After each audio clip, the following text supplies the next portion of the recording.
sommes dans le cadre d'une OPA, une opération programmée d'amélioration de l'habitat, qui concerne une partie du territoire de l'agglomération, c'est-à-dire le territoire du Mortainais et de Saint-Hilaire-du-Harcouët. Dans ce cadre, cette OPA qui a débuté en septembre 2017, il y a toute une offre de subventionnement, d'aide pour les habitants de notre territoire. Il s'agit de proposer une rénovation du parc de logement, donc ça peut être une rénovation énergétique, aussi par rapport à des logements insalubres ou des logements vacants. C'est une démarche politique forte puisque l'agglomération a prévu d'investir près de 2 millions d'euros sur 5 ans pour toutes ces actions. Dans le cadre d'un partenariat donc avec le CDHAT, c'est le CDHAT qui instruit les dossiers, et avec des subventionnements ANA, mais aussi des compléments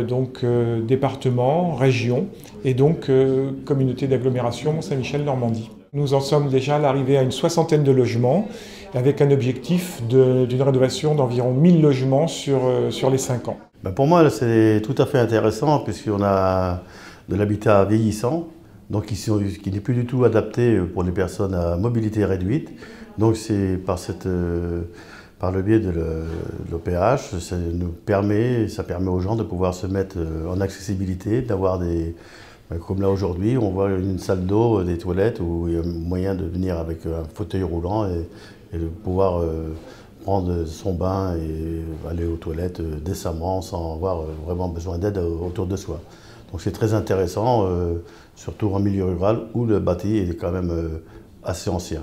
Donc voilà, moi je trouve que c'est une bonne opération. La bonne démarche, c'est de nous rencontrer, on discute des conditions d'éligibilité, on monte les plans de financement et au regard de tous les éléments qui sont fournis au propriétaire, le propriétaire prend sa décision d'engager ou non les travaux en parfaite connaissance de cause.